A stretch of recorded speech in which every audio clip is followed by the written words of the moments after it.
গল্পের শুরু হয় এক পরিবারকে ঘিরে। নাজ তার স্বামী রুদ আর ছোট ছেলে রিহানকে নিয়ে। তারা যাচ্ছে নাজের বাবার বাড়িতে। পথে রুদ নাজকে বলে, দেখো, মাথা ঠান্ডা রাখো। তোমার বাবার বিয়ে তোমারই সেরা বন্ধুর সাথে হয়েছে। জানি এটা সহজ নয়, কিন্তু ঝগড়া করলে কিছুই পাবে না, উল্টো ও মেয়েটাই সব নিয়ে নেবে। নাজের বাবা একসময় সফল ফার্মাসিউটিক্যাল কোম্পানির মালিক। খবর এসেছে একজন বড় বিনিয়োগকারী তার কোম্পানি কিনতে চায়, যা তাদের রাতারাতি ধনী বানাতে পারে। অনেক বুঝিয়ে সুঝিয়ে অবশেষে রুদ নাজকে রাজি করায় বাবার বাড়ি যেতে। অন্যদিকে আমরা দেখি নাজের বাবা কয়েকদিন ধরে এক রহস্যময় ফর্মুলা তৈরি করতে ব্যস্ত। এই ফর্মুলা মানুষকে আবার তরুণ করে তুলতে পারে, এমনকি মৃত্যুকেও হার মানাতে পারে। অবশেষে তিনি সফল হন।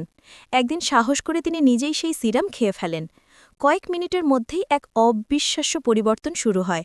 মুখের বলিরেখা উধাও, শরীর শক্তিশালী, চামড়া টানটান, যেন বয়স ২০ বছর কমে গেছে।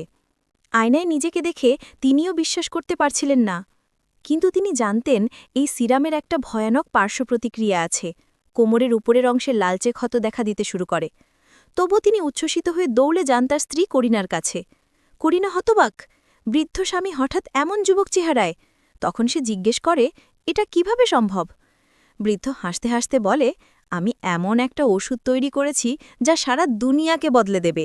এই সিরাম নিলেই মানুষ মৃত্যুকে হারাতে পারবে। বড় বড় কোম্পানি আমাদের কাছ থেকে এটা কিনবে, আমরা ধনী হয়ে যাব।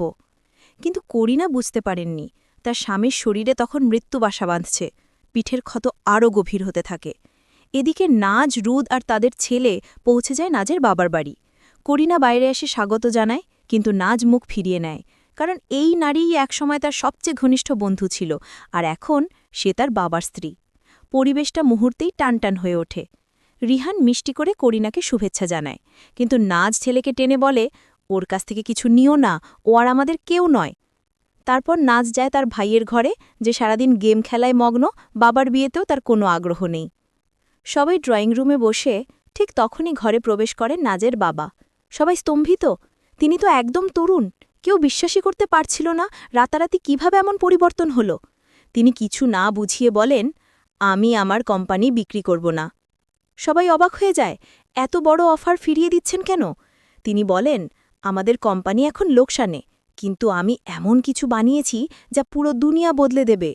তিনি দেখান সেই ফর্মুলা, সিরাম অফ ইমমর্টালিটি, অর্থাৎ অমরত্বের সিরাম। সকলে নিঃশব্দে তাকিয়ে থাকে। করিনা কাপা গলায় বলে, তুমি তো বলেছিলে অবসর নেবে, শান্তিতে বাঁচব।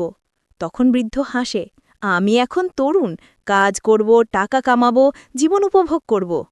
এই সময় নাজ চিৎকার করে বলে, তুমি কি পাগল হয়েছ? তুমি তোমার জীবনের সঙ্গে খেলছ? তাদের ঝগড়ার মাঝেই হঠাৎ বাবার শরীরে ভয়ানক প্রতিক্রিয়া দেখা দেয়। ঘাম ঝরছে, দেহ কাঁপছে, ক্ষত বড় হতে হতে ফুটো হয়ে যাচ্ছে।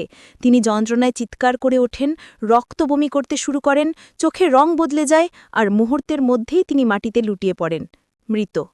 সকলের কান্না ভেঙে যায়, কিন্তু কিছুক্ষণের মধ্যেই সেই মৃতদেহ নড়ে ওঠে।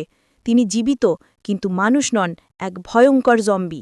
তার চোখ কালো, মুখ বিকৃত, আচরণ ভয়ঙ্কর। চিৎকার শুনে এক দাস দৌড়ে আসে, কিন্তু মুহূর্তেই জম্বি বাবা তার ঘাড় ছিঁড়ে ফেলে। সে মারা যায়। তারপর জম্বি বাবা আক্রমণ করে সেই বিনিয়োগকারীকে, যার সাথে ব্যবসার চুক্তি হওয়ার কথা ছিল। যুদ্ধের সময় বাবার রক্ত বিনিয়োগকারীর গায়ে লাগে, আর এর মানেই সেও সংক্রমিত।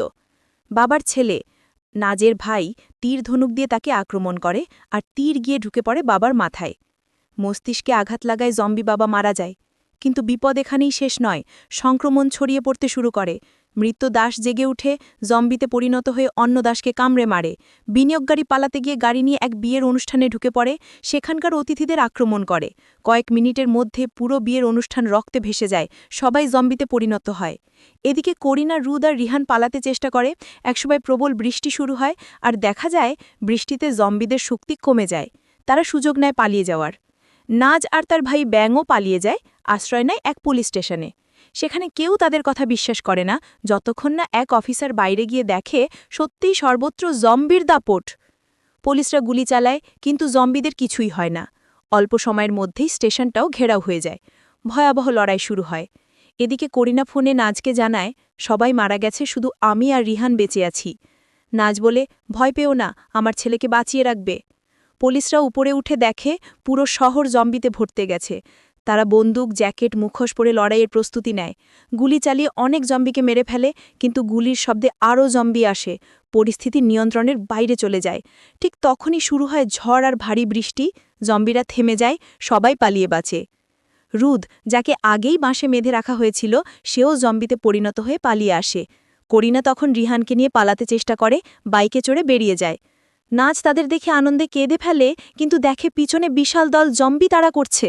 নাজ ট্রাক চালিয়ে তাদের বাঁচানোর চেষ্টা করে, অসংখ্য জম্বিকে চাপা দেয়, কিন্তু ট্রাকের ব্রেক নষ্ট হয়ে যায়, গাড়ি দুর্ঘটনায় পড়ে। সবাই পালায়, কিন্তু নাজের ভাই ব্যানের পা আটকে যায় আর জম্বিরা ঝাঁপিয়ে পড়ে তার ওপর। শেষ মুহূর্তে এক পুলিশ অফিসার নিজেকে উৎসর্গ করে বোমা বিস্ফোরণ ঘটিয়ে সব জম্বিকে উড়িয়ে দেয়। বিস্ফোরণের পর শুধু বেঁচে থাকে নাজ, করিনা আর ছোট রিহান। নাজের হাতে এখন কামড়ের দাগ, সে জানে এখন তার সময় ফুরিয়ে আসছে। সে ছেলেকে জড়িয়ে ধরে করিনার দিকে তাকিয়ে বলে, তুমি আমার সব কষ্টের কারণ ছিলে, কিন্তু আজ তোমাকে ক্ষমা করলাম, আমার ছেলেটার খেয়াল রেখো। এই বলে সে নিজের কপালে গুলি করে দেয়। সময় কেটে যায়। দেখা যায় এখন করিনা রিহানকে মায়ের মতো বড় করছে। শহরটা আপাতত নিরাপদ, কিন্তু ভাইরাস পুরোপুরি শেষ হয়নি। শেষ দৃশ্যে দেখা যায় এক বিদেশি ব্যবসায়ী, যিনি একসময় নাজের বাবার পার্টনার ছিলেন, সেই একই সিরাম হাতে নিয়ে সেটা পান করছে। আর পর্দা ধীরে ধীরে অন্ধকার হয়ে যায়, ইঙ্গিত দেয় জম্বি ভাইরাস আবারও ছড়িয়ে পড়তে চলেছে।